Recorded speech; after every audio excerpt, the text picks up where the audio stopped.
see how they worked, like radios and things. So electrical engineer, I had a brother also that went into college for electrical engineering, so I did the same.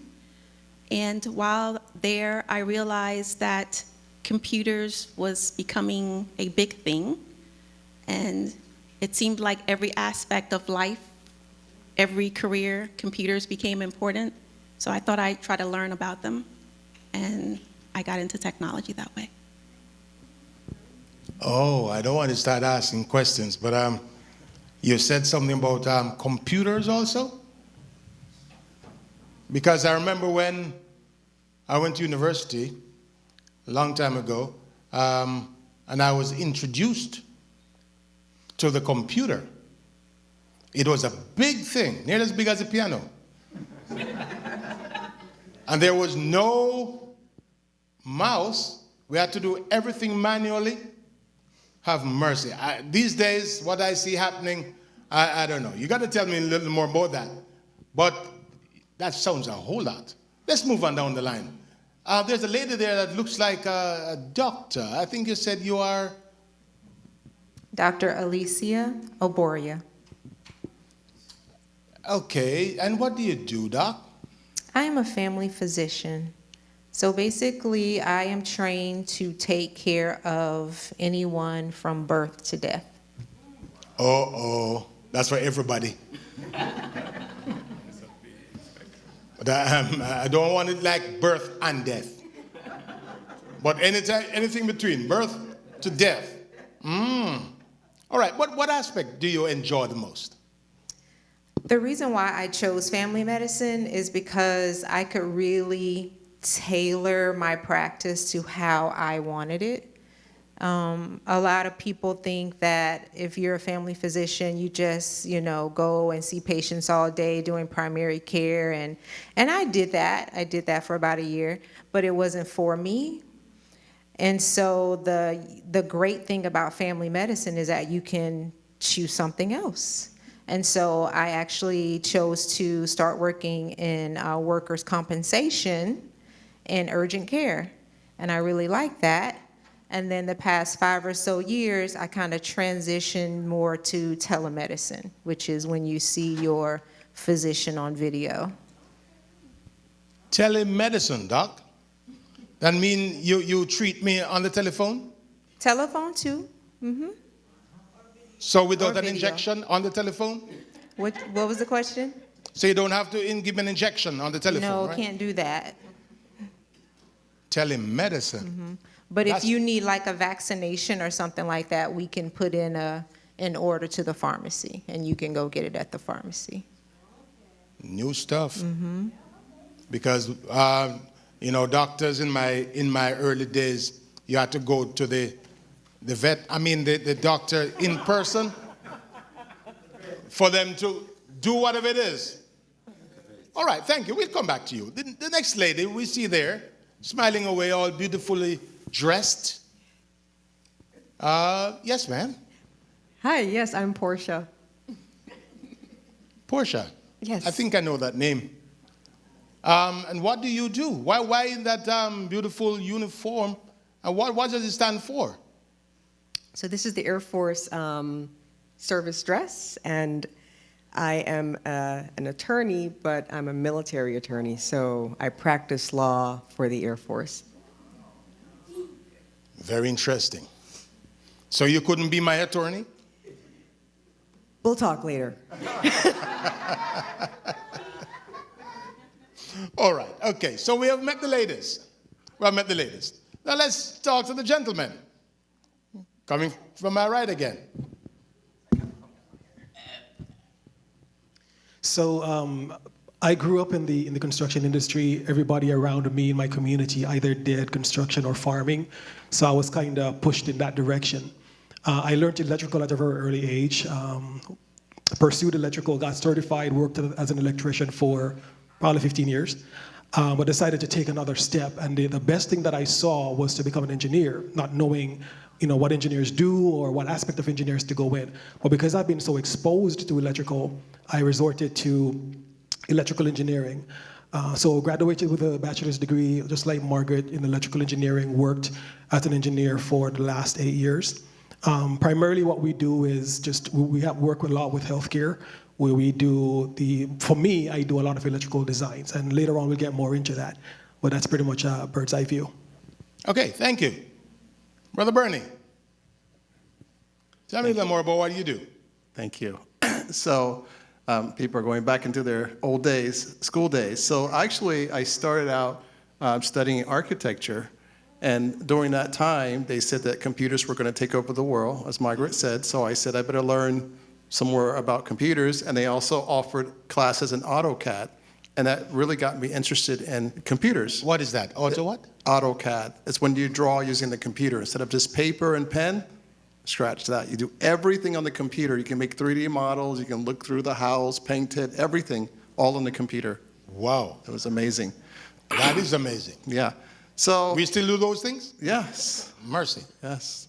And so from there, I started taking Microsoft classes and more computer classes and got more interested. And then I landed my first job with IBM, and my life just took off from there. And I just wanted to stay in the computer field for the rest of my life, and I did, and here I am today. Wow, we have a lot of things to talk about. So you mean there is hope for me at my age and stage? No. Somebody said, oh, mercy.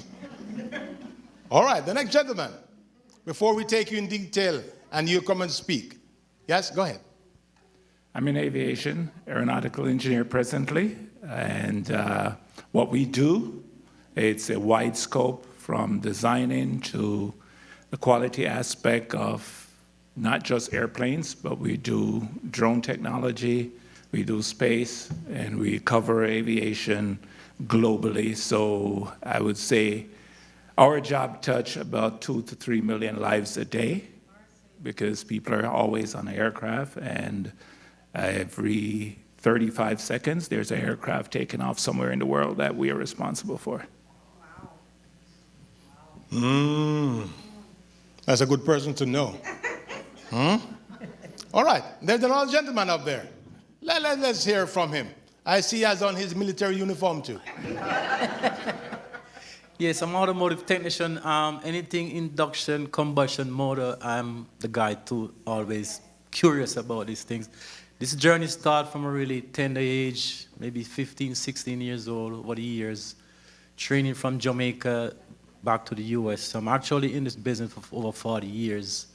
So I'm currently certifying cars for CarMax. So if you need any questions with these gadgets right here, you could ask me. I'm pretty sure you're looking and wondering what these are. These work on your cars daily. So you could ask me questions, all right? Thank you. You said certifying. I'm a certified technician. Meaning Technician? Yeah, you got to go to school. And You got to go to school. Yes, and you have to be certified every 4 years with different parts that you have to work on a car, with the brakes or air condition or transmission automatic or manual transmission. So we actually has to know all Okay, these things. since we are with you, Yeah. Brother Ray, just get up and give us a little demonstration and tell us more about what you do. Okay. This is, everybody got AC in the car, right? I imagine this is Florida, right? So this is a gauge, manifold gauge. Use a microphone, please. It's a manifold gauge, and this actually could tell you the condition of your air condition internally, if it's working properly and what it needs, based on numbers here. If you want to ask me about the numbers, we have a suction side and a pressure side. If your pressure side, if you take your car to me and say my AC is not working, it's the first thing we're going to put in your car. And I'm going to read the gauge on the suction side. You should at least ambient temperature of between 95 to 120 degrees. We should actually have a 40 on the low side is the suction side. And you should have at least 80 to 100 PSI on the pressure side. If you have anything different from that, then I have to dig elsewhere to figure out the problem. And there's some other things here with the chemical that we use in a car. Over the years, it's been changing. We have the R12. They said that was bad for the ozone layer, so we had to get rid of that. So we are 134, and they keep changing it because we're talking about climate change and global warming, and I play a big part in that. A lot of people don't know mechanics. I'm certified for that.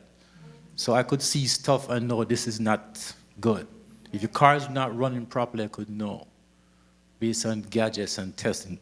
And if you want to know a couple of the things, there's a more common thing. My check engine light is on. This is a scanner. They made them smaller as the days go by. It used to be big. This actually could tell me if you have a problem with your door, your radio, your engine, your transmission, whatever.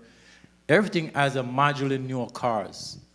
And we access the module, you got transmission module, engine module, AC module, brake module.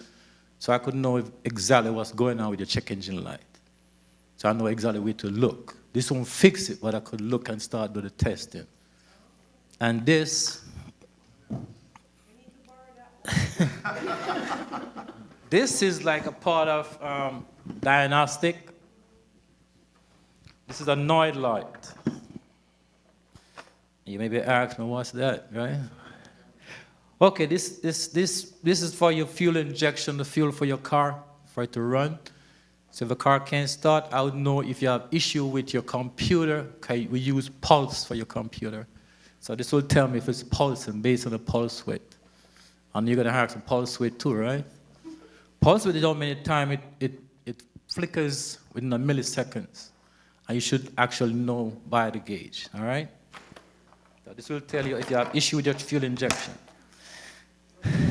This is actually, you take a cooling cleanser purge, right? This is for your car, for a purge. Your car actually builds up gum varnish over time from the fuel. You buy fuel, you buy water, you buy dirt. This actually will help your internal combustion part of your car. Any more questions? This is like once a year. We gotta ask a mechanic. Not everybody gonna tell you, but some guys don't know what this is for. But you have to know. This will help your emissions. You're actually driving something. You're sitting in a ball of fire with your car. You believe that, right? In your car is a ball of fire. So the car actually has 3 different poisons that come from your tailpipe. Hydrocarbon, carbon monoxide, and NOx. Hydrocarbon, that's unburned fuel. When you smell your car, actually have that real high gas smell. And then carbon monoxide is burned. NOx is actually a combination of HC and CO. Give you NOx, you cannot smell that. That will just put you dead. It does kill you one time. So it's important for you to understand your car. All right? We have to protect the ozone that we could breathe. All right? I think that's all. This is all I brought with me. Thank you, Brother Ray. We'll come back to you possibly for questions. I heard somebody already calling you the car doctor. But if I remember well, as a youngster, we were driving some cars that could last forever. Yeah. Like the old Morris Oxford, Austin Cambridge, Riley. Oh, some people don't even know what I'm talking about. And those cars, if your fan belt break or anything, you ladies take off the stocking and just put it on and it's gone again. You know, those cars, I guess they're no more. Because now they make them so that they die easier. That's all I can say. Nevertheless, thank you, sir. A lot of people looking and watching and wondering what happens. I'm driving in a car and what keeps it going? Wow. Someone's going to ask you another question. Let me come right back up here. Come and help me with this electrical engineering stuff, my friend. why do we need these electronic, what do you call them? Electrical what? Engineer? Why? What's like, you're going to collect rain now? What is happening? Tell us about it, and why do we study to become an electrical engineer? All right, so I'm not sure how far to go, but Don't go too far, but too tell us far? enough. Okay, all right. So as you can see, I'm an electrical engineer. Sister Margaret is an electrical engineer, and we do totally different things. Yeah. So in the field of engineering, we have a plethora of different careers that you can go into, talking about electrical, mechanical, aviation, you name it. For me, within the construction, like I said earlier, I started out doing the trades, which is being an electrician for a number of years. You guys, if you can put the slides up for me, please. Myra. Thank you. So I grew up in the construction industry, learned electrical at a very early age, probably like 14, 15, just working on construction site. So I was kind of forced in that direction. I wanted to do something more. And being exposed to electrical, if you go home right now when there's something wrong with your lights, who are you going to call? The doctor. An electrician. And you're going to pay a lot of money. No wonder I'm not being called because my fee is high. So if something is wrong with your AC, you're going to call the HVAC technician. If something is wrong with your car, you're going to call the mechanic. If something is wrong with you as a person, you're going to call the doctor. So for electrical, you can go to the next one. What I do on a daily basis, we work a lot with hospitals.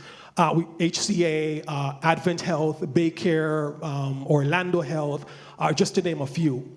So as an electrical engineer, a part of my responsibility is to coordinate with the architects. They will send us the floor plan that they design, whether in AutoCAD or today we have a 3D software called Revit, where we're able to align the building and you can see it like it's literally standing in front of you.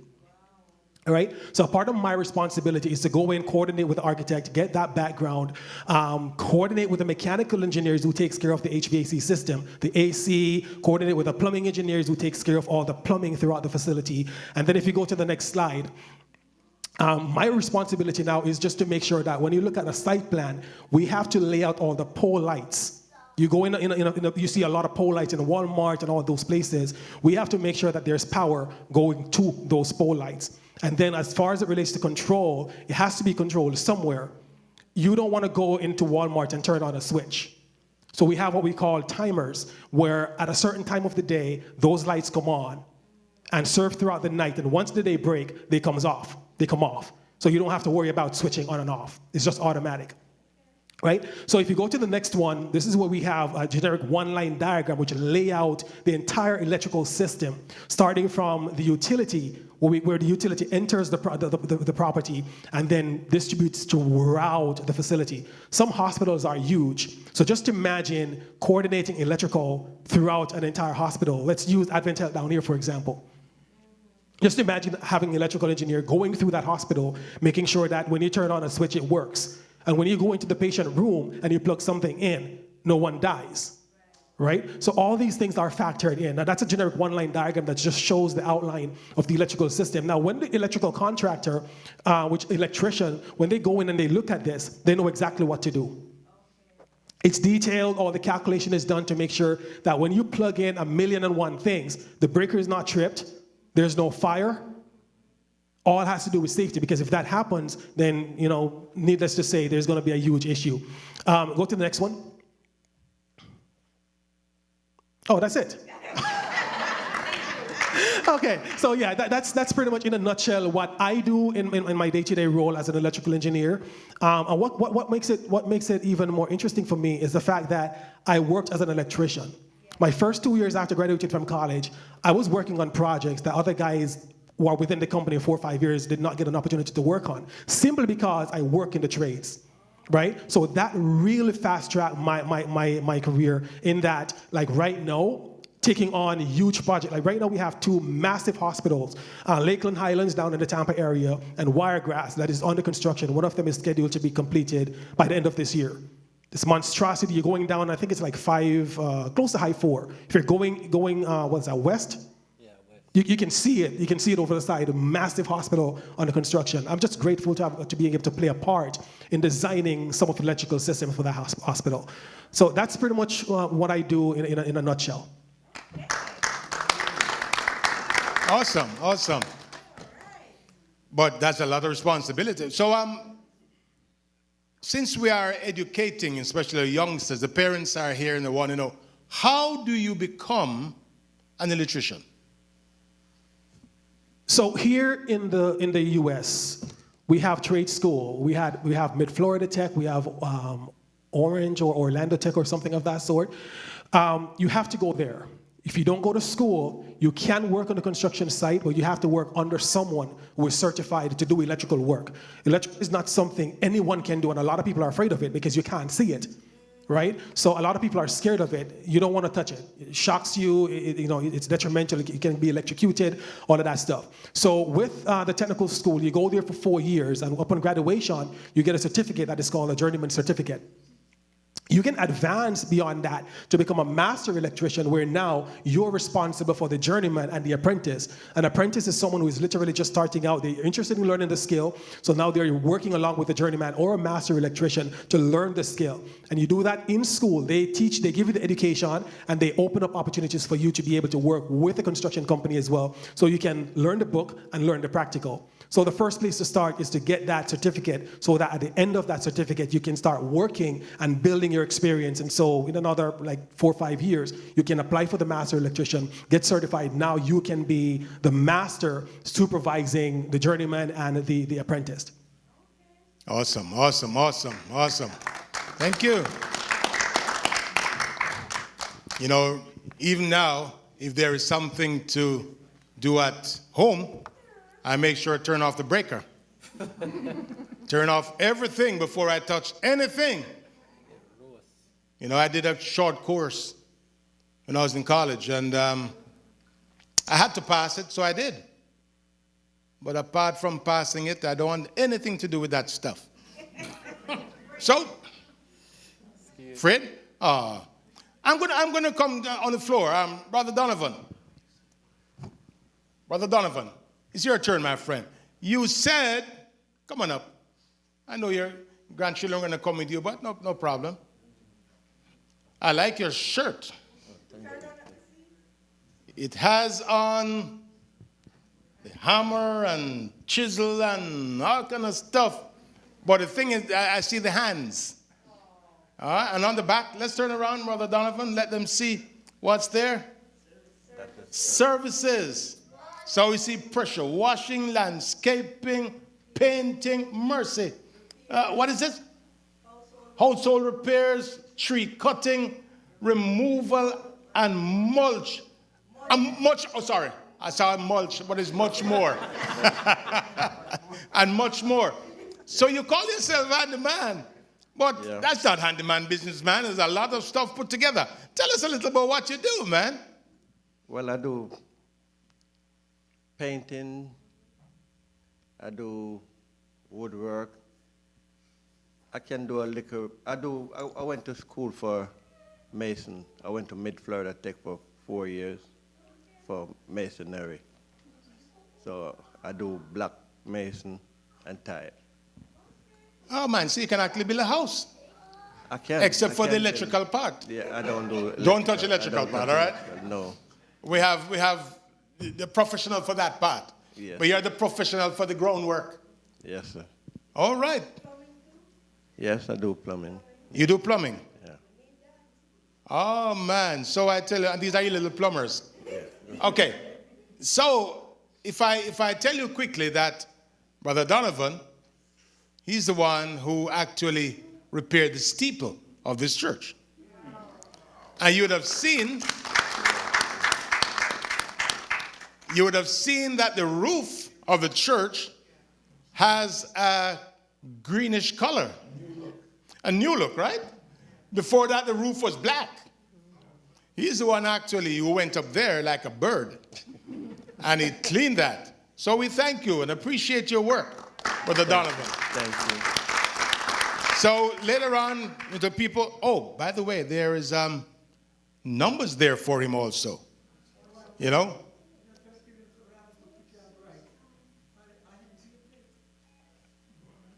We didn't hear that assistant handyman. Oh, the office. The office. Oh, yes. All right. And if I tell you a little more, he has a lot of things that he has in store for Windermere Church that he wants to participate in helping us to accomplish. Thank you, Brother Donovan. All right. Okay. So he called himself the handyman. By the way, tell him the name of your business. Come on. Tell him the name. It is, they need to know the name of your business. It's Handyman with Faith, LLC. Handyman with Faith. Thank you so much, my friend. Thank you so much. All right. Let's hear from one of those beautiful ladies now. Let's hear from one of them, and we're going to get into some more in-depth stuff. So that pretty lady there in the white coat, that she started telling us some things about what she does. Now, this is one that, as a kid growing up, tell you this, as a kid growing up, the parents of my day believed that we should have just a few professions. You must be a nurse, a teacher, or a doctor. Yeah, some of them lawyer too. But there were just a few professions that the parents would instill in us to become. And the reason why we have these people up here today, and others who will speak, is that we need to get out of that mold, get to understand how our children and understand the needs in our society, so that we have professions that cover several different areas. Now, one of the areas that we always hear that you must become is a doctor. Dr. Lisa, a lot of us can't manage the doctoring to become a doctor with all those years of studies. Tell us about it. Yes. It's arduous, for sure. So, of course, you go to college, graduate. Personally, I got my degree in chemistry, my undergraduate degree. And then med school, that's 4 years. Typically, that's the most difficult part of the career is medical school, because it's a lot to learn. The pace is very fast. There's books and books that you have to learn within a very small amount of time. And basically, studying is your life. That's it. You can't, we would celebrate to be able to watch TV. That was a celebration. To be able to go out to dinner, that was special. It really encompasses your entire life. And so the first 2 years of medical school, you're basically learning the basics. You're learning your anatomy, physiology, biology, biochemistry, and everything, pharmacology. And then the last 2 years is when you're doing your clinicals, basically. So the third year, you are basically rotating through every specialty. And then the fourth year is when you kind of start narrowing it down a little bit as to what you might want to do. So then you can go and do an internship in your field that you're interested in some of those months. And then throughout that time, the 4 years, of course, you're taking lots and lots of tests. There's major tests that you have to take. It's changed a little bit since I've graduated from med school. I've been a physician for 22 years. So it's changed a little bit, but... She looks like she's just 25. But in my day, we had step 1, step 2, and step 3.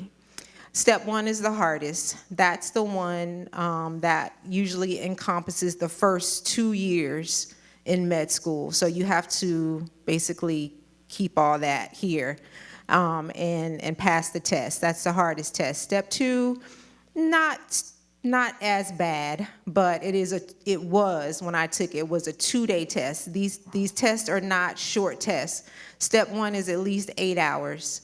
Step 2 is 2 days, 8 hours each day. Step 3 you actually take when you're already in residency. And so, so you graduate from med school and then you decide, what you want to specialize in. So I decided family medicine. That is a 3-year residency.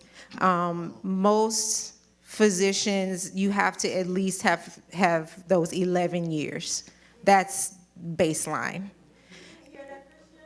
Right. It's not 8 years, Christian. It's 11 years baseline. And then if you want to specialize, then you go for more years. Like my husband is a dermatologist, but he's specialized in Mohs surgery, which is skin cancer surgery. And so, so he went for 2 more years than I did. Yes. Yes. I will never be a doctor. So if you're gonna change me now, sorry, Sister Lisa, that is gone. I loved when in school. I loved biology and that type of stuff. What chemistry? Nah, never liked chemistry. Yeah. I always blow up the place. It's just basic chemistry. But Organic chemistry is tough. Organic chemistry. Organic chemistry. Tough, right? Very tough. It's not tough. It's hard. Very tough. Josh? Well, Josh brain is young. Yeah, it's really tough. Yeah, and the other thing that a lot of people Yes. don't talk about med school and residency, especially the last 2 years of med school when you're in the hospital and you're on call and everything. In my day, there was no restriction as far as hours. That started a little bit later when I was a resident, where they mandated and required that you limit your work week to 80 hours. Before that, we were in the hospital and being on call and working more than that. So 80 hours is the norm. And that's that, yeah. So that's med school and residency. You're not supposed to work over 80 hours. So pretty much in residency, you do get paid, but it is not anything significant. You're still almost working for free because you're working so many hours. And so, yeah, it's definitely a lot, but if your heart is in it, if you love it, then I would say pursue it. If you're doing it for money or for some other reason, then you will not be happy, because the road to getting your medical degree is tough. And even after you finish, just dealing with patients and everything on a day-to-day basis, the money will not keep you in medicine. All right, Dr. Lisa, you are telling us as it is. Thank you so much.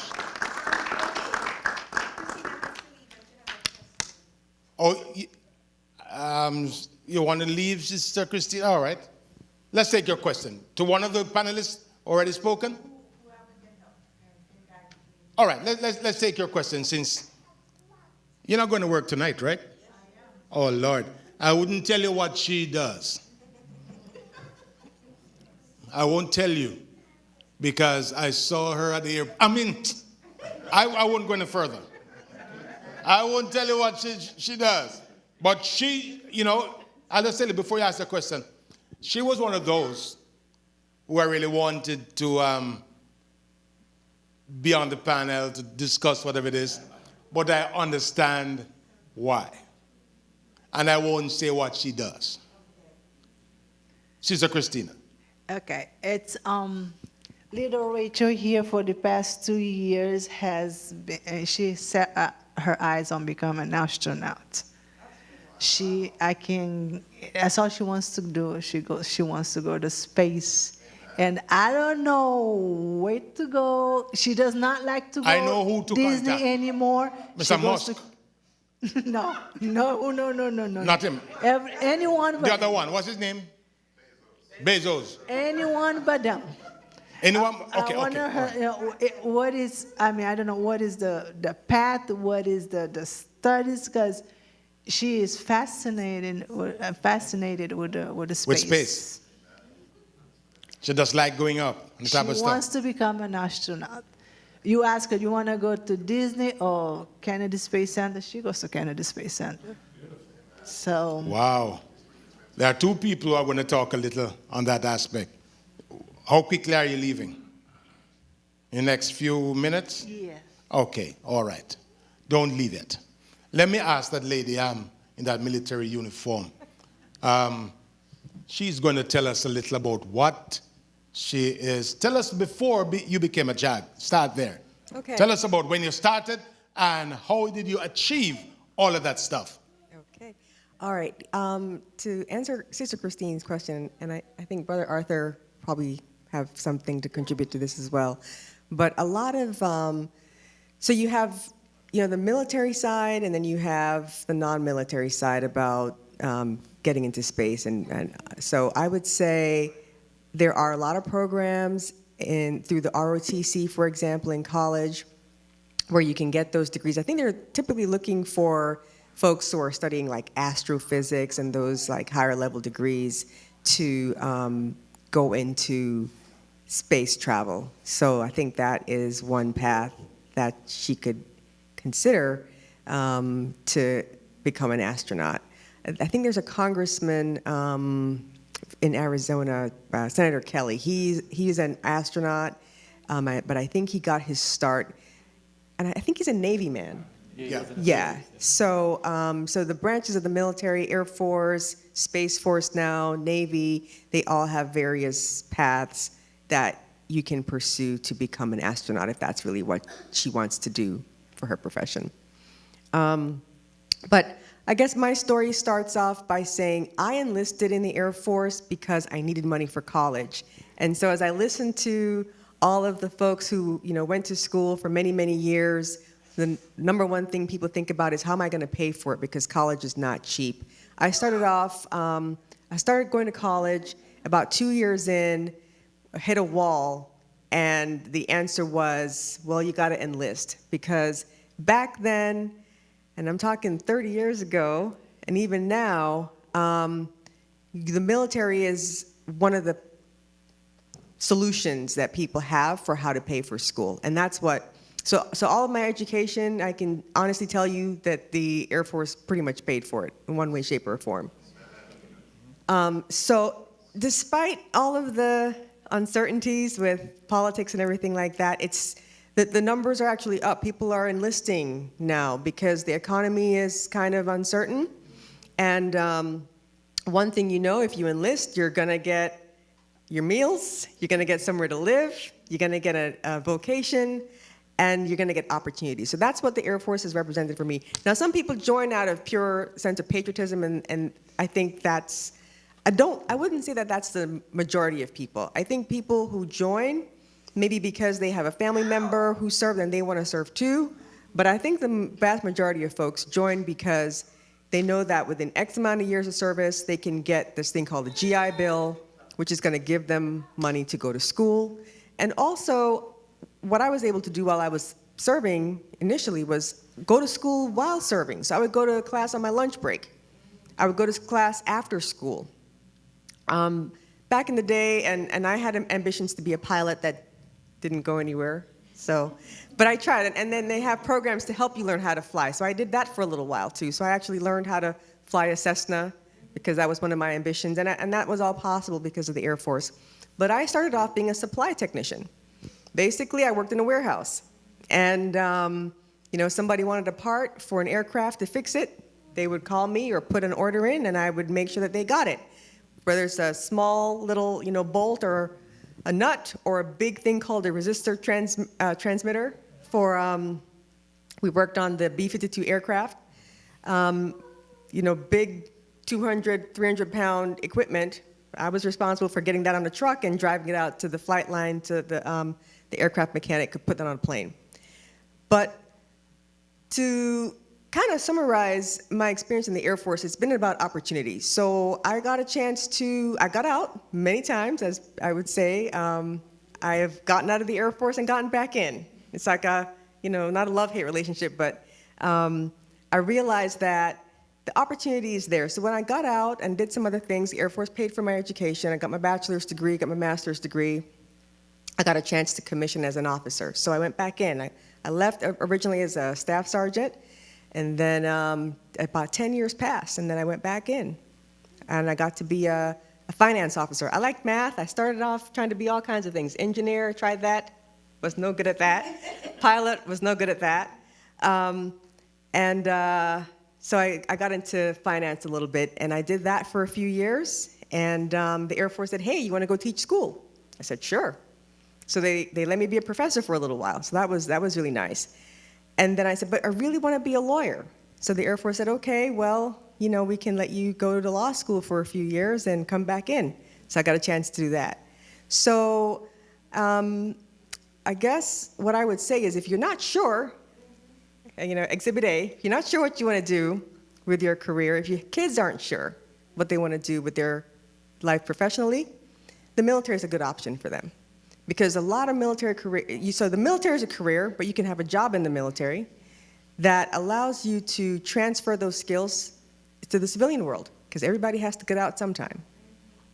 So whether you do 4 years or 20 years, the opportunity is there. And of course, Kristen and I were talking earlier, if you do 20 years, the pension is one of the last few professions that actually you can have a pension out of nowadays.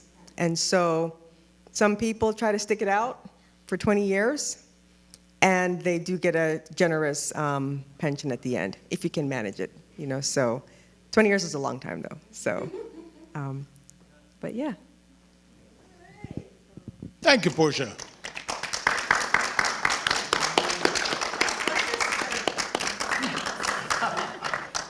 And I'll tell you, that's my assistant wife. That's Pauline.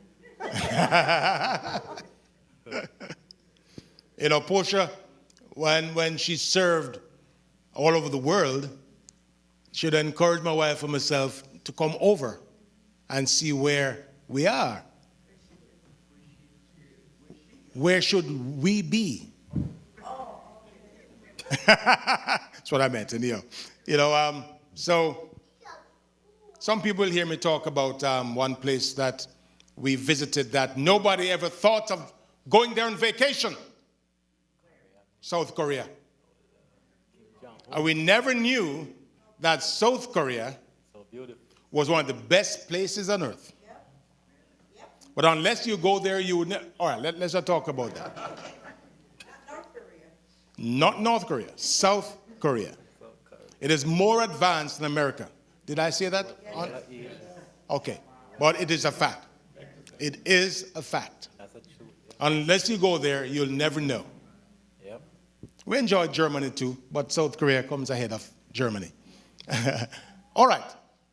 You have your questions coming up, but I need to get in. Sister Margaret, did you speak? Sister Margaret, let's bring you on. Then we'll take on the men. Those are the guys beside you. Because there are a lot of little things here. I hope we're not overburdening you with all this information. But what they said is very, very important. And let me just reemphasize. And I need to come back to this, Portia. Going into whatever in the military, opportunities. Portia, I can talk because she's my sister-in-law. She has nearly the whole alphabet behind her name. All gotten because of the military, the Air Force. As to that, now everywhere you're going, military discount. No, we're serious. We're serious. And if I was ever young again, you see, military stuff. And I would carry people's bag, just like how she started. But the last thing she did was to become a lawyer. You know, she was at one time a professor in college.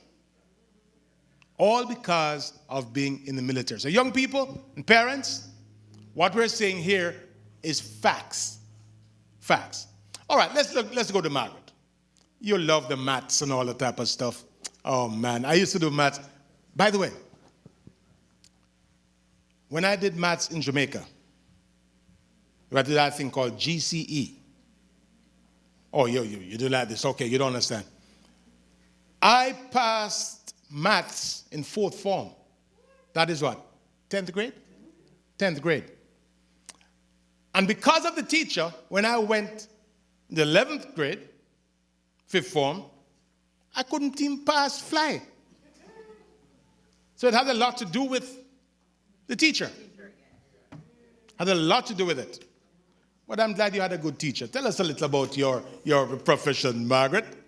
Well, I would say to Christina, for Rachel, you know, help find a way to share that industry with her. I know they have a lot of tech schools around and some programs that you can do in the summer. There was a school I was trying to look for you where they do innovative things with young people. So I'll look for that for you, but I would say feed that for her, because usually if you're doing astronaut, you have to be in the science, the STEM. So STEM can take you in many different directions. So even if she finds that doesn't end up being the thing, there are so many other areas there. And I would say, I mean, I won't. What is STEM, please? Science, Technology, engineering, and math. So most schools are promoting a STEM program now, especially for women. It's traditionally men who are good at math and science kind of have lots of avenues carved out for them, but they have started really making an effort to get women, young girls, involved in science and technology. So feed her with those programs and let her decide what her interests might finally be. And I would just say, for the things that I'm doing, I think the most important thing for this audience is I have an engineering degree, but the engineering degree really was a door opener for me. It wasn't. The good thing, if you're doing something science and technology related, Christian, is it opens doors, many doors for you. You can generally take a path that you want, and people are willing to allow you to try paths that you weren't even intending to go because they figure you might know something and you have background, and they'll allow you that opportunity. So I would say engineering or science, anything in that science arena is good if you have that math, science, acumen. Do it. The other thing I would say that's important, kind of along the lines of what Portia said, was important to me. Every job I got, I always went back to school. So most companies have an employee assistance program that allows you to go back to school. While you're working for them, work for yourself. While you're working for them, you earn a degree. That degree helps you in the company that you're in, and it helps you if you decide to leave that company. But they paid for it, not you. So every place you can be, you look and see, and I'm talking about almost any job you have, they have some kind of employee assistance. Sign up immediately. I think you have to get through your probation period, and then you can start taking courses. So as soon as you can, start taking a course. One at a time, you'll find yourself having a degree before you left that company. And that degree will help you in the next place. Wow. That's a great thing to know. Absolutely. Absolutely. No. Maybe she don't want to say it online. The boss might find her. If you can, fine. I work for a utility company. So the company provides water and electric services. And I work in the IT department in that company. So Bernie's going to tell you a little bit about what he does. My husband James does another specialty. IT is another area that has like 15 different things you can do inside of IT. But the part that I work on is the part you don't see. So most of us are used to seeing our computer or phone. I work on the stuff that you can't see. So your computer and phone usually connects to things with Bluetooth or wireless or your username and password. So I work in an industry where we're tracking. You've heard of cybersecurity? Many of you have heard? Okay, so those types of things where you're in the background trying to check and make sure that computers can connect to devices Simeon will set up the electrical, we'll come along and add the wires, and then we're tracking to see if those wires are safe, if anyone's trying to hack, and we're trying to build them out so that you can run many different things on them. Wow. Very interesting. Very interesting. James, I'm going to make you talk too, you know. Yep. But let's hear Brother Bernie, because he had another aspect to this IT thing. We're coming down, ladies and gentlemen. I see you're very observant. You're trying to get out. Did you have a question down there? Okay. Brother Bernie, please go ahead. So I'm going to talk about information technology careers. And for me, the journey has been fun because, like Margaret said, as you work for companies, you learn so much. You meet so many different people working in different areas, and you may find another interest that you didn't know you had, and you can always go back to school to learn more, because now you're working and you can pay for that, or the company can pay for it. So if the AV team can bring up my slides for me. So our topic again is information technology careers, using your technology skills for the glory of God. Everything that we do, everyone in here is using their skills because God gifted them, and they're using it to make the world a better place. So thank you, everyone on this panel and everyone in the audience. Next slide, please. So if you look at the trend for IT today, it is growing. They said that they expect a 15% growth between 2023 and 2033. So I know the economy seems crazy, but technology is in every industry. Everyone up here who's talked, they're using technology, IT, information, equipment to run their business. And they're expecting at least 356,000 openings per year. That's a lot of jobs. So you don't have to fight for a position. They're out there. You just have to get your mind educated and get certified. As everyone has been saying, that's very important. That's how you stand out from the rest. You have a certification, you have a degree that proves that you know enough to be dangerous. All right, let's go to our next slide. So one of the things you need to look at is your skills. What do you know that you do very well? What are your soft skills? And I think many of us can find something under soft skills that we're good at. So that should be pretty easy. But the thing that's more challenging is finding your technical skills. As we're talking about the young person here, you know, the young people just like us, we're trying to figure out what are we good at technically? What is our mind really gravitates to? Is it electrical? Is it being a doctor in medicine? Is it cybersecurity, as Margaret mentioned? Is it working with computers? What is it your mind naturally gravitates to that your parents don't have to push you to do it? You want to do it. And those become your hard skills. But again, you need to become certified in those things. Next slide. So choosing the right IT career path. I chose this guy because it looks like he's praying. I don't know what he's doing. Maybe he's sleeping, but I hope he's praying. So when you're choosing a career, you want to ask God to guide you, right? You don't just want to go into things, like someone said, for money or just for the fame. You want to go in it because you feel you will be a blessing to others, and you're doing it for the glory of God. Here are a few websites that you can take, tests that you can take to see where you might be most agile or most interested in doing a career in IT. Like Margaret said, there's so many paths, there's so many ways you can go.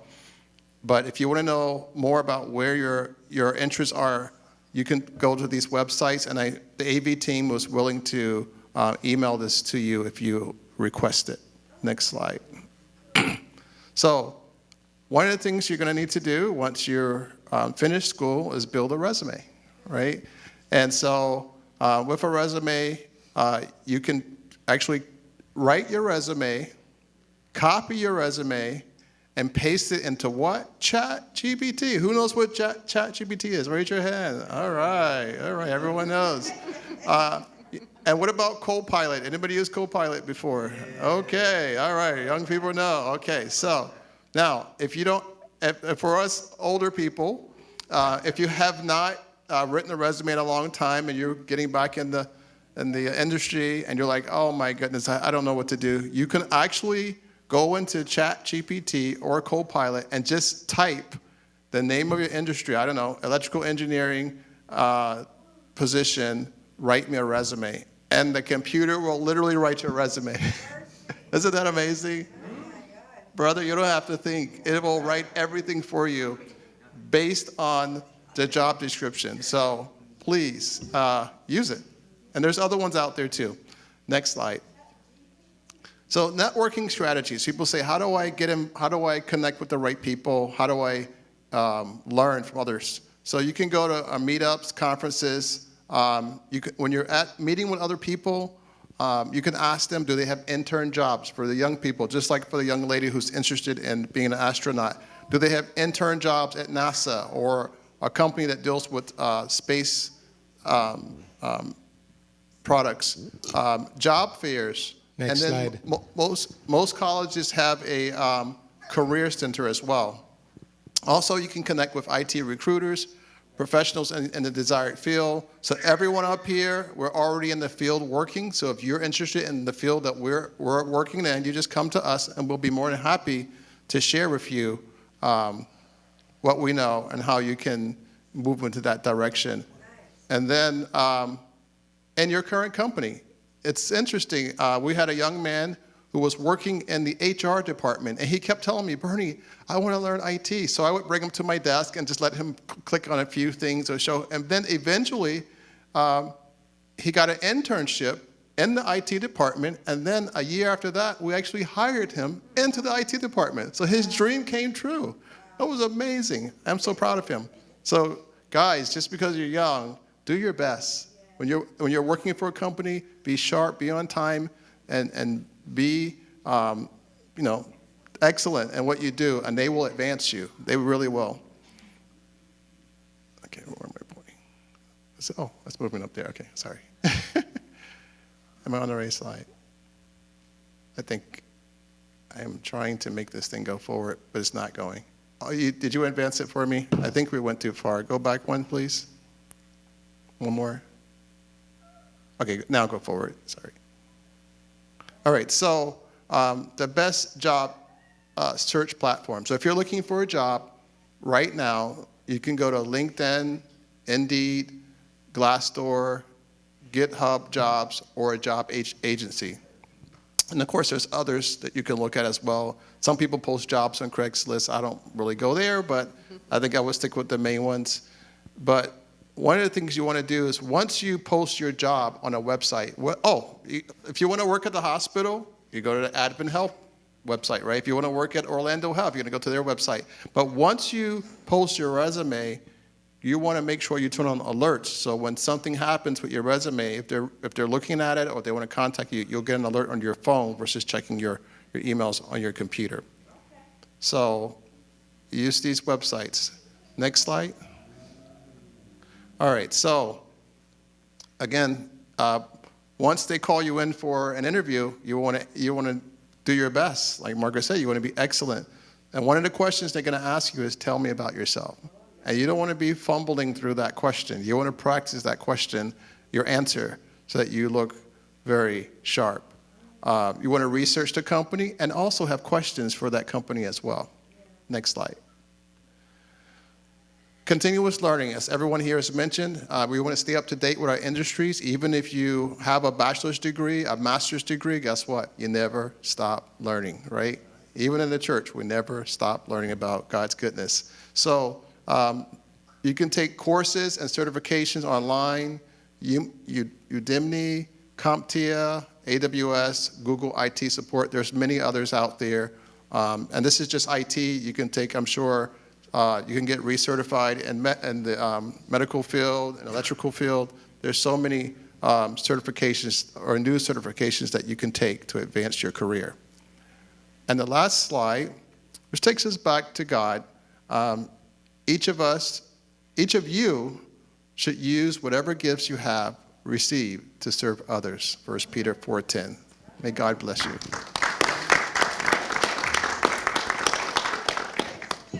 Thank you so much. Thank you so much. All right, we have one last presentation from the platform, but I'm just walking over to Brother What's your name, sir? James. James Tipina. James, I think I know you from somewhere. But I think, let me give him a mic for himself. Can you stand up, James, let the people see you? Let's stand for a little bit. Okay. All right, just square it around. And I know that you were an IT specialist. Yes.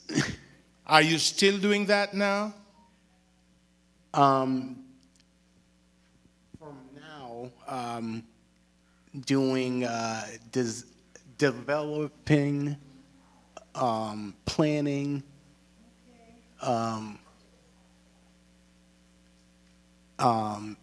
e-commerce.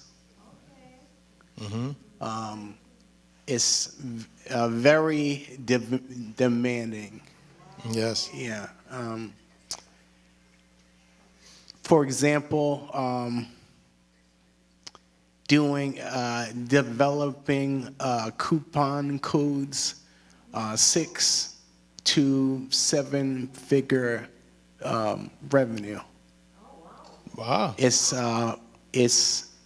exact.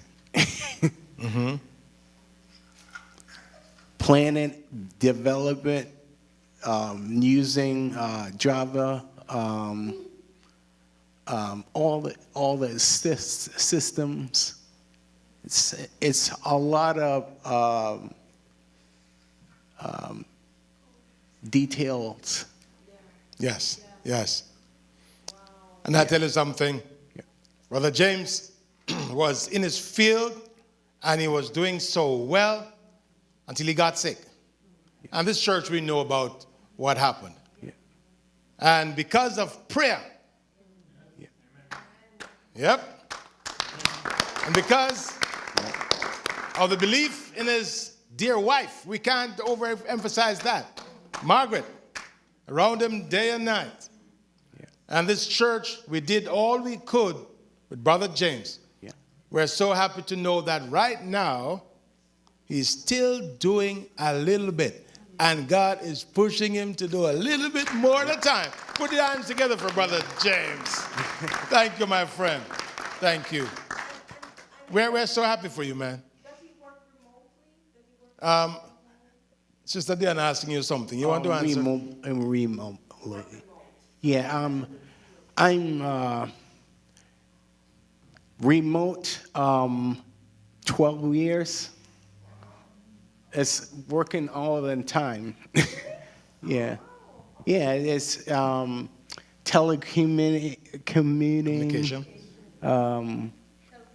Yeah. James used to work remote before remote was popular. Yeah, he did it before it was a common thing. Yes. Yes, and I will never forget that Friday when he had his stroke. I'll never forget it. I just want to add to that because Yes. this just shares about real life, right? Or all the things we're talking about is how to get ahead in real life. Even after James's injury, we didn't. By the way, those who are watching online, that's Sister Margaret, wife to Brother James. Continue speaking. Because we believe in God, and I used to use the phrase, God made a magnificent machine when he designed our bodies. He designed them to heal, and he gives us the capacity to learn. And not long, in the same year that he had his injury, I was going to take another exam, certification exam. So I told him, study with me. Let's do it together. And we both studied, and we both passed.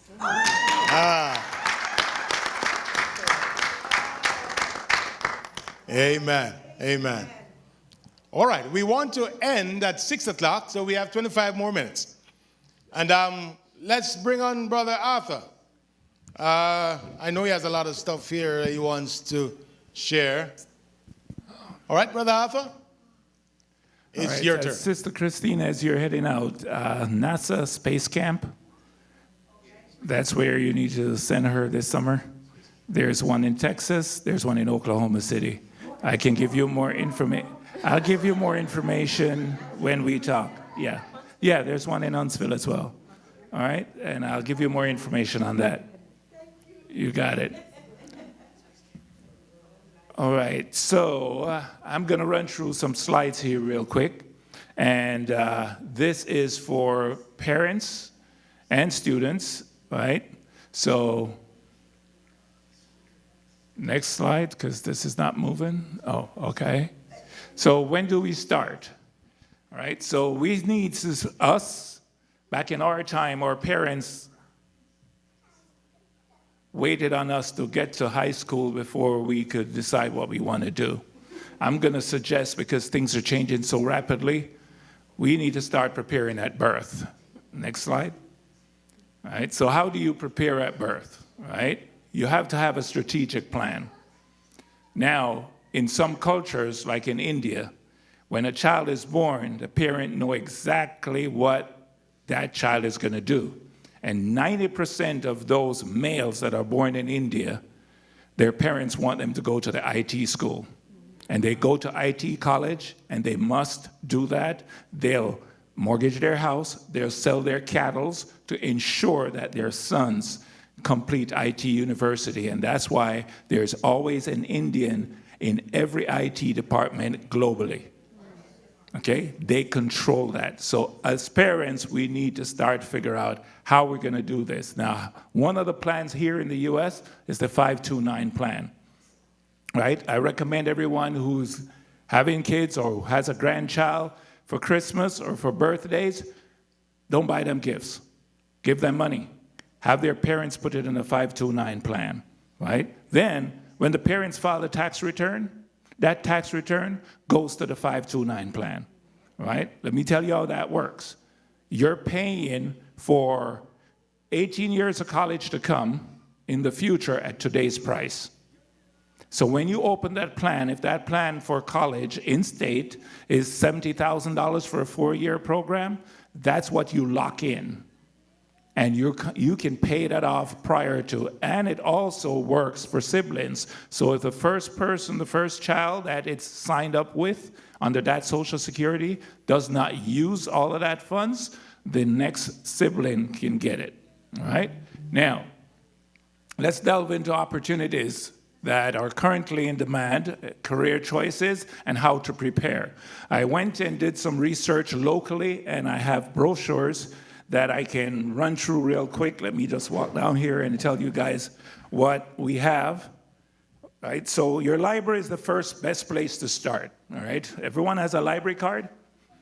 All right, so parents and students, go to the library and get a library card. All right? You can check out books. You can get your resume done. They have courses online.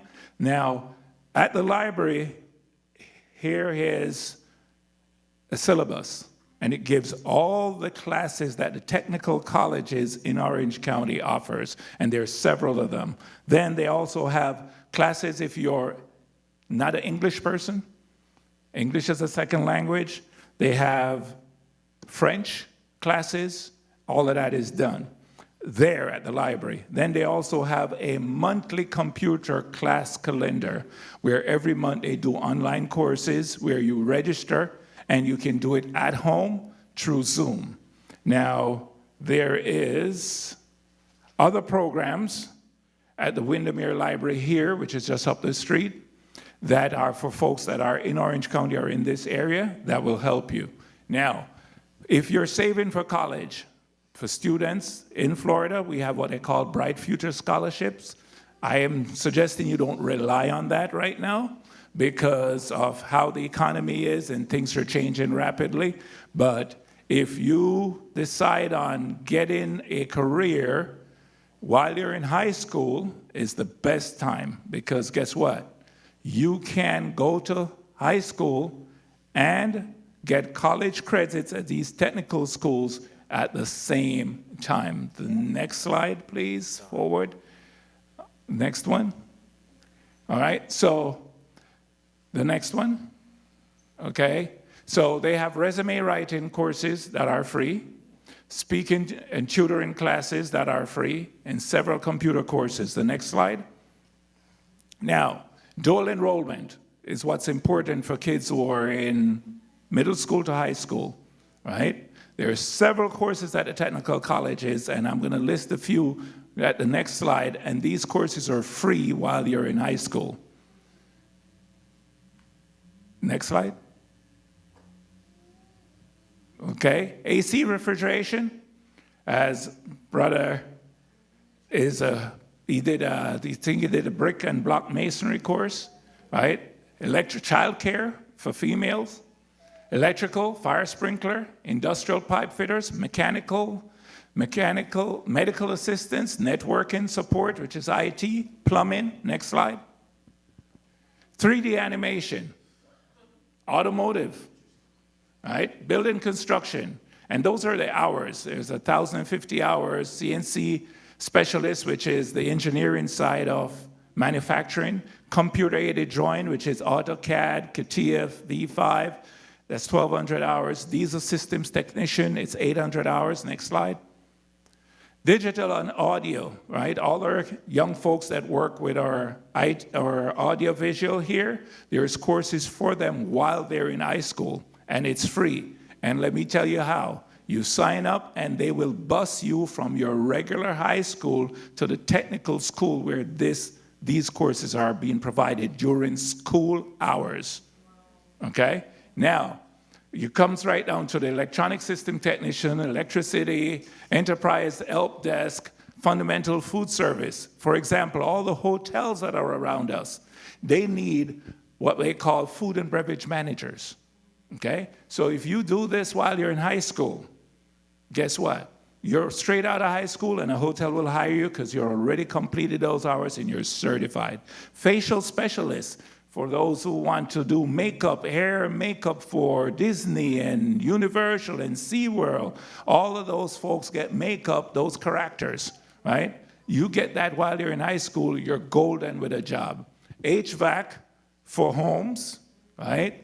Lodging operations, which is folks that are the front desk managers, they manage the hotel properties. You can even have your own property and be your own Airbnb manager, and you're verbal because you know how to manage the property. Machine and technology, model simulation, nail specialty, professional culinary, wedding technology, advanced welding, right? So people like bridges that are being made, they need welders. As a matter of fact, while I was meeting with folks at Orange County, she went through a list where every Monday, companies are calling, asking for apprenticeships that are getting ready to graduate, and they're getting paid good money to start as apprenticeships. So those are the things that I research, because I know not everybody want to be a pilot or an aeronautical engineer, but I know there's several careers that are out there that our kids can get ready for, to be prepared, right?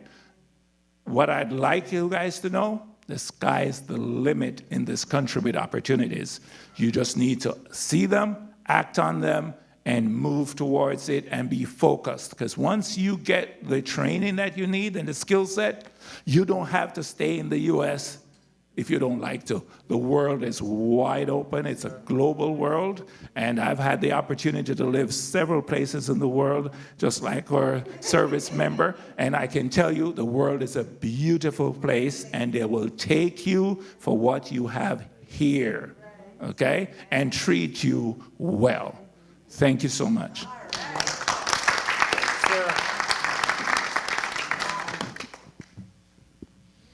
Wow, we had a whole lot of stuff. Do we have any questions for the panelists? Is there something you would like to ask, or something that you are not quite sure about, or you want to add? If anyone has any questions for me, let me know. I have to go. I have to see patients in 15 minutes from home. So, any medical questions?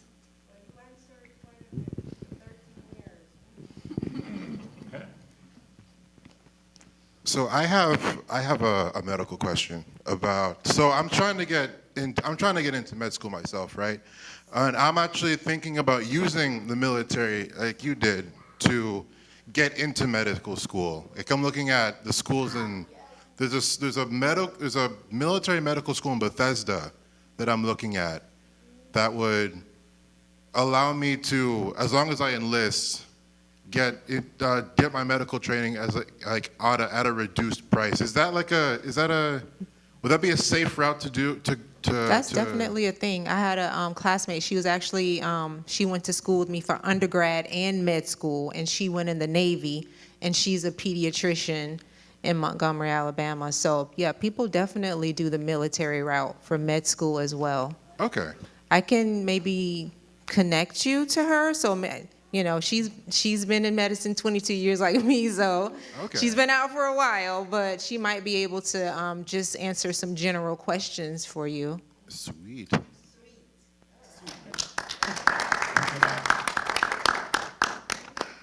All right, any other? You can use this around if you have another question. We don't want to keep Sister Lisa. Let's deal with her. She got to go. Yes. Ever since I was young, I've been wanting to join the Coast Guard. Now, I'm 44. Now I'm 44, and I do have some things under my and I do have some things I do have some things wrong with my credit because I've done some things when I was younger that I don't want to talk about.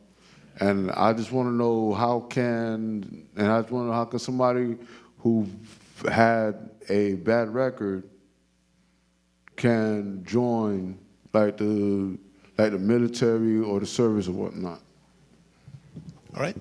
Go ahead. So I think the best course of action is there's an Armed Force Services Center on 50 right near to the Fashion Square Mall, and they have all the branches there in that. It's almost like a mall for military recruiters, and each of them has their own section.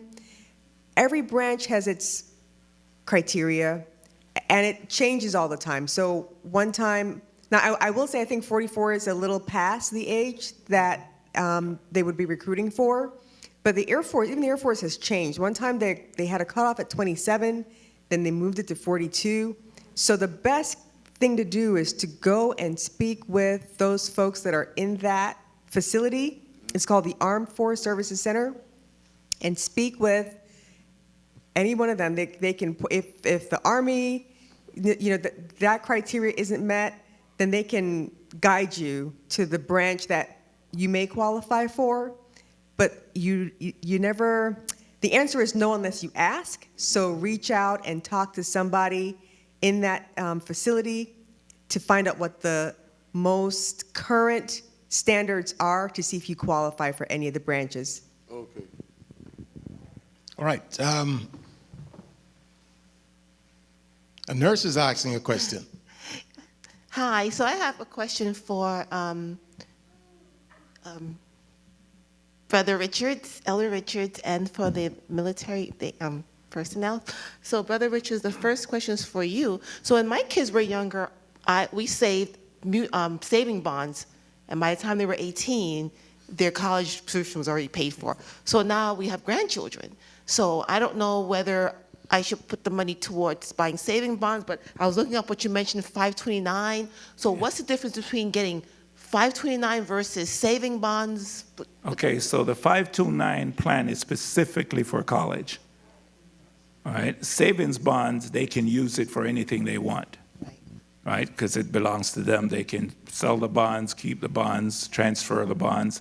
But the 529 is specifically for college, and it's for the family or siblings for that parent. So I can go through like Fidelity, No, any bank, any local bank or credit union should offer, once they're FDIC insured, they should offer the 529 plan. Okay, thank you. Adding to what Brother Arthur just said, with the 529 as well, if you don't use it for college, you can always roll it over into like a Roth IRA, and then you don't have to worry about taxes. Oh, okay. But it has to be in their name. Is that what you? In the child's name. Okay, I'm going to research that some more. Yeah, Thank you. in the child's name that you have started a plan for. Oh, okay. Thank you.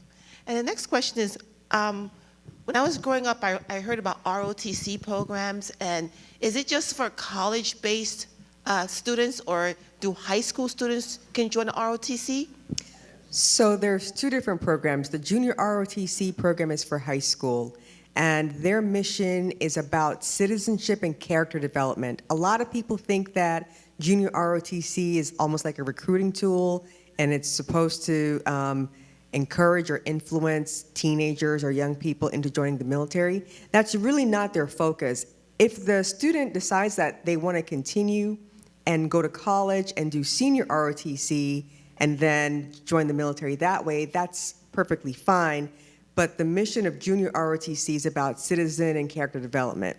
So for the college programs, again, each branch has its own process.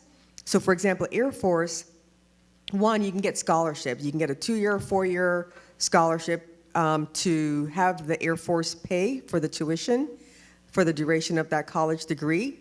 And then when they graduate, they have a service obligation for 4 years to serve. They would graduate with that degree, commission as a lieutenant, and then go and serve on active duty for at least 4 years, depending on the career. So if like they want to be a pilot, for example, they would have a 10-year commitment because there's a lot of training that goes into it.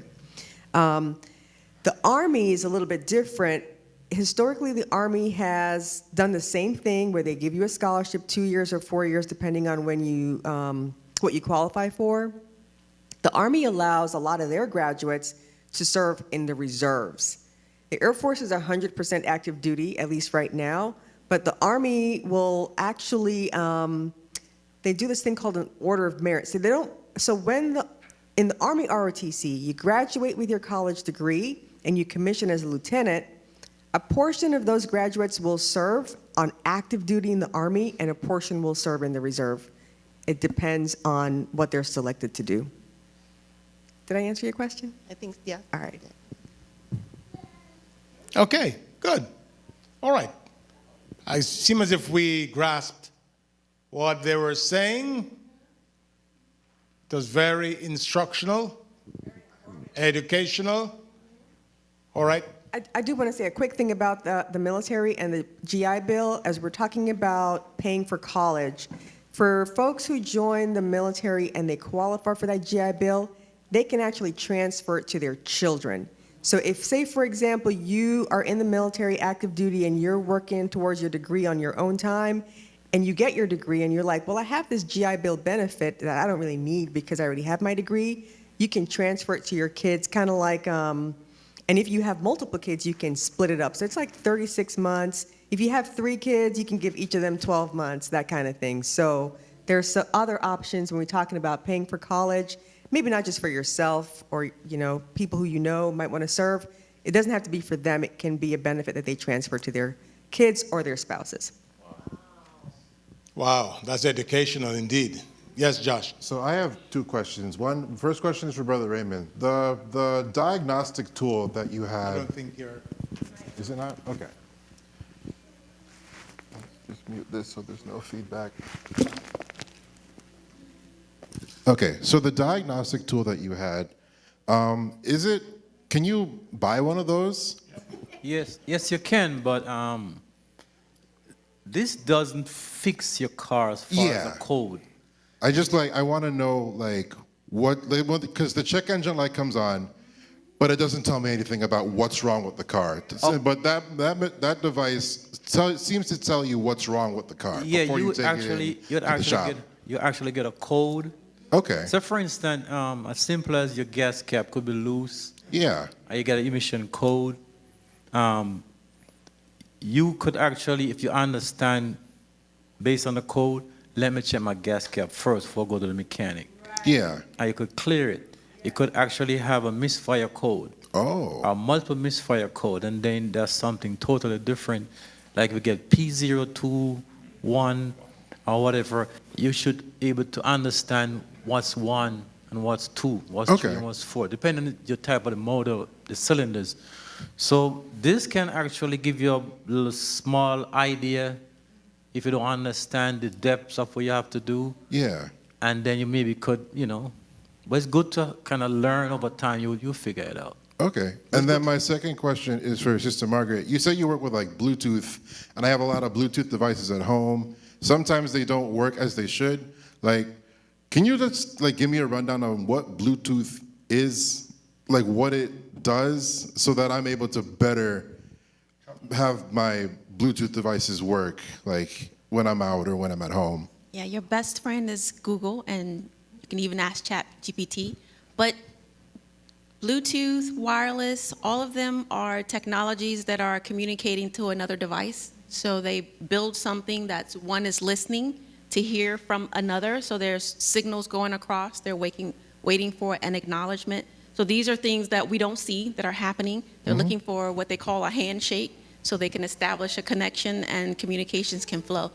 So wireless is doing that. Bluetooth is doing that. When you buy your Alexa and you try to connect it, plug it in, and it works so effortlessly at home, it finds your network. Your network is listening, which is why you have to be careful of hackers. Your specific question, there's lots of things that can be wrong with Bluetooth. Sometimes there's version mismatches. Bluetooth and all other wireless, all the cables that you're using, they're always maturing, and some of them don't work well together.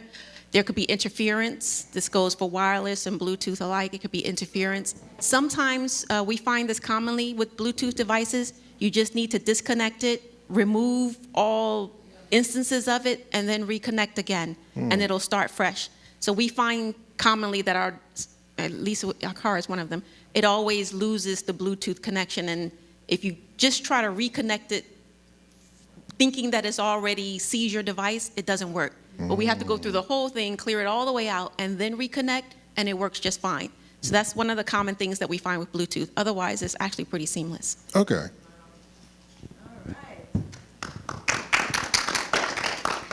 You know, I have a very close friend, family member, want to call it that they'll sit and say, Alexa, what time is it? I know they're watching. You know, but these things are so fascinating. You know, but, you know, in these times, brothers and sisters, as the preacher said this morning, and as we have been talking about this afternoon, knowledge is power. It's powerful when you know about your car. You know about whatever it is, you know, you're educated. And Google alone, you know, Google might tell us something and you go and try, mess it up. So, Margaret. I just want to say one thing before we close. This is something I commonly tell young people. Don't let the smartphone make you dumb. Right?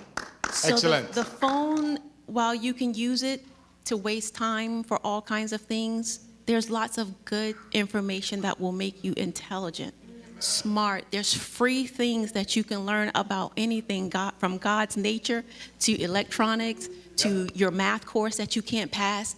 And I love it. I'm envious of the people today that are learning, because many of us had a teacher that we just could not understand. They just couldn't. But there's a teacher on here that everybody can understand. Go look that subject up and find it on here, and you will be an expert. Don't let the smartphone make you dumb. Wow.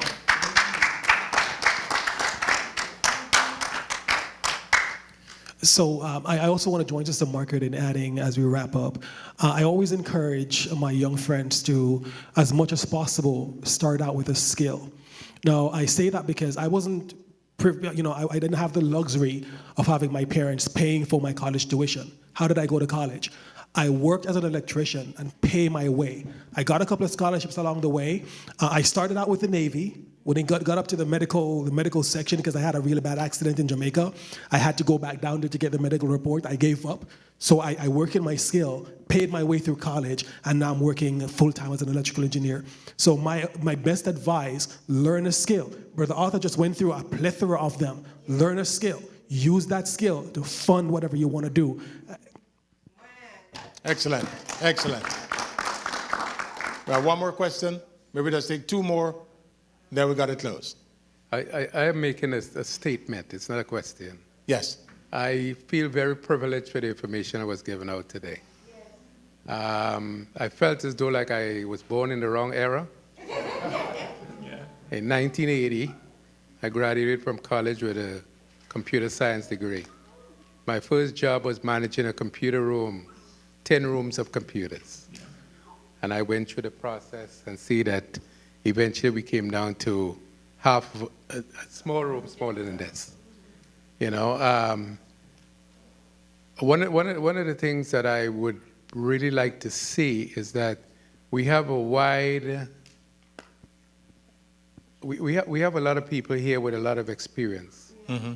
So we need to create some sort of mentorship. And probably not just for the young people, for the older people. You know, is that a lot of us are retired and we need to keep our minds preoccupied. Yeah, occupied, sir. But I have to say that I was really appreciative of the information I was given out today.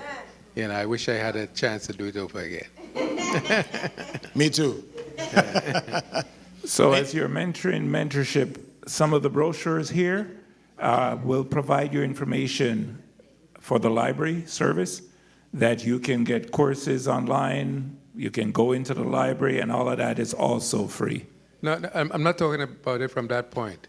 Is that we all here are professionals, and there's a lot of young people in the church that we could take under our wings and do some sort of mentoring, give them guidance, tell them where to go, you know, just like you did with the young man with the flying, that you took him under and you know, that's what I would like to be part of and I like to see happen.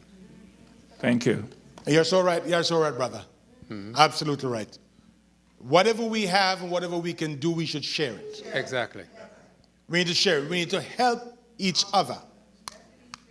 You know, there are two individuals in church right now that I've become quite close to them, and we chat a lot. And they are blind. Am I talking to any? Are they listening? Yes. Both are smiling. But let me tell you something. They will text me. And they will send me some stuff. I wonder how they did it. Honestly. I want you to take the mic to them, Josh, please. I just want for them to say a little, you know, as individuals who can see the light of day. Brother Jeffrey, how do you communicate with those around you? Well, when it comes to using my phone, I use VoiceOver and Siri. I can tell Siri what I need to do, such as call someone. Or Siri doesn't work, I can do the other way around. I can use VoiceOver.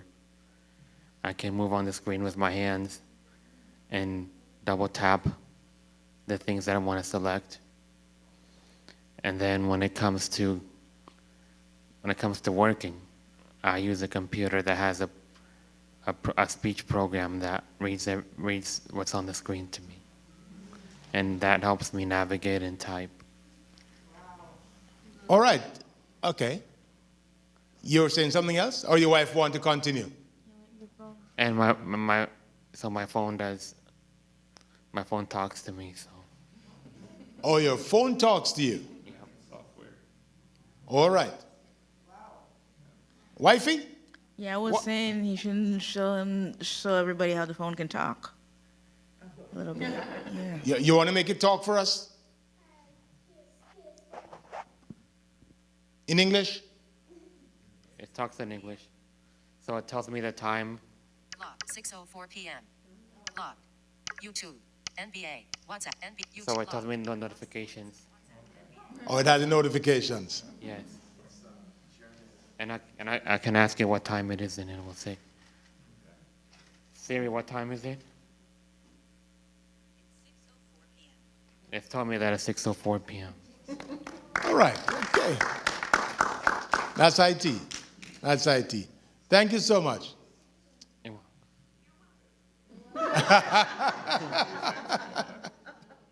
That's IT. I tell you something. Now, brothers and sisters,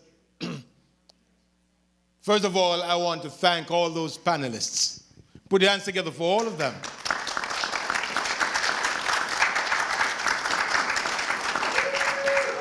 That is what education is all about. And no one person might have all the answers. But the answers are available if we do ask. And if one don't have it, they can get it from the other. So I want to thank all of you. Sister Lisa had to go to attend to a patient. Well, that's a part of what we do. You know? And as a church, we want to use the opportunities that we have to be of service to our fellow men. So every single one of you, we thank you so much from the bottom of our heart. And we just wish for you, well, none of you, none of you retired. So you're going to continue doing what you're doing. God bless you. And those of us who are retired, Brother Biggs, stop it talking. You know, we can do a little bit. We can do a little bit and help each other. You know, in closing, and I must say this aspect of it too. Brother Ash, you know, we had some little difficulty one time, and we're calling him to assist. And because of what he used to do, it came back to him a little bit, although his head is bald now and can hardly manage stuff. But he came back and he was able to do something. We were putting together a cabinet in the office, and poor Tony couldn't manage it. To all read all it's a good thing Tony not listening. But you know, Ash was so willing, and he went on his stomach. And while his wife was reading the information, he was there putting it together. That's teamwork, you know? And that's what it's all about. Whatever we can do, we're going to call somebody else. Yes. All right? Anyhow, all of you drive cars, please don't overrun Brother Ray. Brother Ray. Don't kill him now. Thank you so much. Thank you so much. But one last thing. I noticed, Arthur, you had some stuff here they didn't talk about. So let's come and give 1 minute. What are these things here and why you put them on display here? So, and right after we're done, we're going to close. Because I see something here that... So aspect of aviation back in the days, we used to have for regular hobby folks, RC airplanes, right? So it would be similar to about this size, right? About this size of an aircraft, and you'd fly it remotely. But now we have drones, right? And drones doesn't necessarily work for hobby anymore. These are now doing deliveries, Amazon drones. And because of the technology has advanced that much that they are now moving into flying cars, because we are also using these type of drone airplanes in the military, right? And we have several that are launched overseas, and the operators are based here in the US while the equipment are overseas, and they never leave their home, but they fly the drones from their home. I have friends who do it in their shorts and t-shirt. We laugh about it. That's what the technology has become. But you soon will be able to get a delivery from Amazon by a drone right at your door when you order it within hours. All right. This is our good, for those of us from Jamaica, Air Jamaica.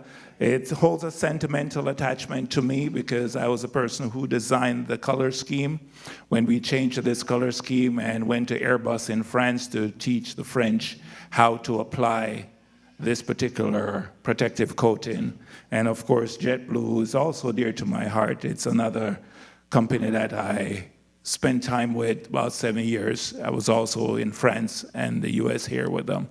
So for kids who want to, as you guys know, I mentor a lot of kids, youths now who want to fly. So anyone who's interested in aviation, I take extra time with them because that's my passion. Thank you. Thank you, thank you, thank you, thank you. Ladies and gentlemen, children, we have come to the end of this very informative session.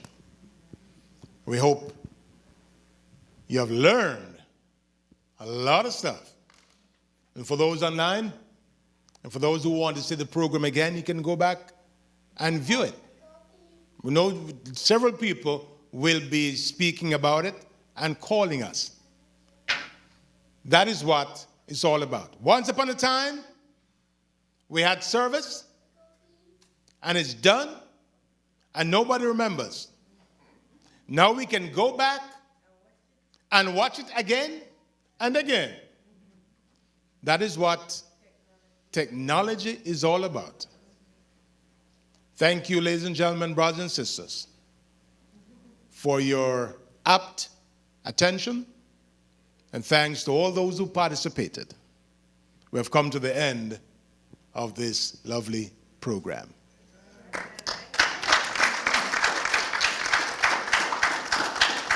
Can we just stand as we have the benediction? And then we'll be out of here. Brother Ash, come and give us the closing prayer, my friend. Don't come crawling on your stomach like when you were fixing that thing, you know. We got to keep you young and fresh. All right.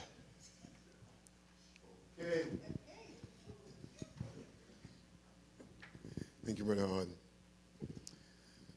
I think it was a wonderful program. I wish more of the young people were here so they could have actually understood and understand how they can start their future. Even I was talking to a young person just on my job site, and I said, you can retire by even 40 years old if you start early enough. It is available. A lot of information is available. Let us pray. Father God, I want to thank you so much for this program that you have brought here this afternoon, all those participants. I pray that, Lord, as we who were here have ingested some of these things, and for those who even want to have a career change, can find a way in doing it. There is so much information that is available.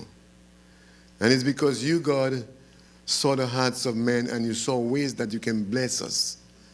Ways that we can do things to take care of our families, to take care of our churches, just to do the things that will uplift where we are and the people that are around us.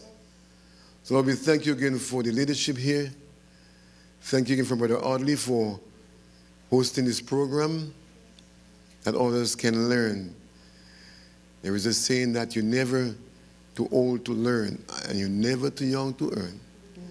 So, Father, we thank you for every aspect of our lives, the way you have manifested your ways in our lives. Help us to continue to keep on striving for the mastery. Help us to continue to work hard, not be weary in well-doing. Even when things seems like it's not going to work, we can still remember what the Word of God said, we can do all things for Christ who strengtheneth us. So it also tells us to not lean to our own understanding. Whenever things get tough, remember, God has the answer for every situation. That's what I know. So even when life brings you anything that is raw, talk to the Master, and he can take care of it. And that's a promise. So Lord, as we leave this place, and may we don't go on our own way, thinking in our own ways, but help us to remember what was done, what is said here. We can carry it out now into the world and help those who weren't here to see what happened here. That's what we are. We are messengers. We are disciples. We are on a mission to save souls for your kingdom. And there is so much ways we can do that. So Lord, let the Spirit that is in us awake us. Remove the heart of stone and put in a heart of flesh. Give us compassion. Give us unconditional love. And most of all, give us that transformative love. Transform us, Lord, in a way that you can shine. When others see us, they will see you. Even on our jobs, help us to represent you. Even when we drive, when we look at others, help us to represent you, dear Father. Let our face shine because the Holy Spirit is in us. Our temple is the temple of the Holy Ghost. It is no longer ours. And for those who think that they own themselves, I want to tell you, you do not own yourself. You belong to God. He created us in His image. So let us live Christ-like lives that others can see and they can follow.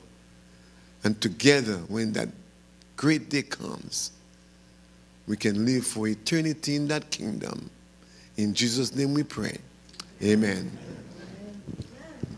Thank you, Brother Ash. Thank you all for being here. And have a good and productive week. God bless you all.